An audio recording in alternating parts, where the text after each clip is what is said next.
Well, some third graders, yes, third graders at Watkins Elementary School were instructed by a librarian to reenact the Holocaust. DCPS is now investigating, and that librarian has been placed on leave. Delia Gonsalves is outside the elementary school tonight. And Delia, what are parents saying about all of this?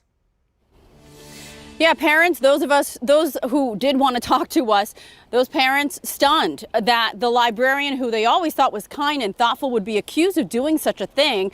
I did talk to one parent, though, who says that the librarian heads the debate team. And last year, she led a debate about the KKK, and this parent thought it was a little concerning for her second grader.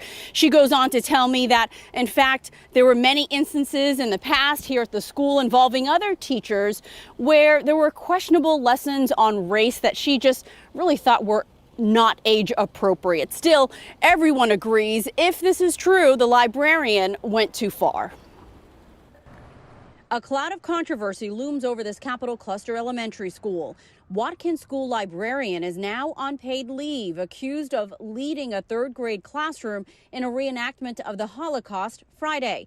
According to the Washington Post, students were asked to simulate historical moments in the Holocaust, including digging mass graves and pretending to be shooting victims.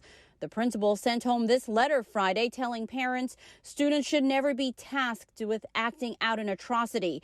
And the librarian allegedly used hate speech, calling her behavior unacceptable and not tolerated at our school. As a Jew, I was particularly offended, and as someone who has friends and relatives who are Holocaust survivors, I think it's really important to memorialize the events of history and never to forget them, as we say, but this is not the proper way to do it. I've just seen so much more in terms of diversity here than I've experienced, so it was definitely a shock to see that.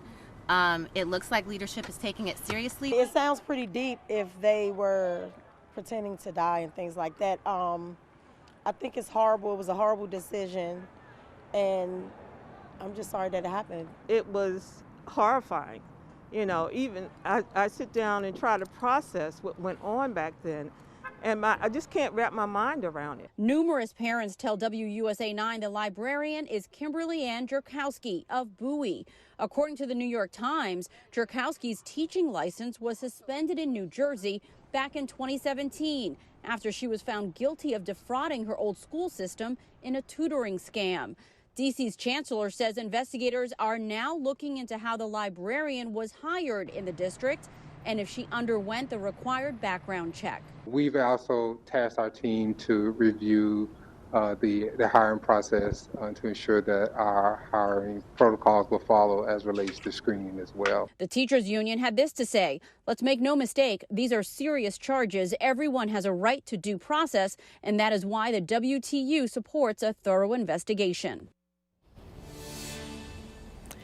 I should tell you, I tried to reach out numerous times to this librarian. I did not hear back, but I can also share that the students of this third grade classroom were all offered counseling today. The parents of that third grade classroom, they met with DCPS leaders, and the principal says she is planning to have a virtual community meeting about this issue Wednesday at 6 p.m. We're live on Capitol Hill. Delia Gonsalves, WUSA 9.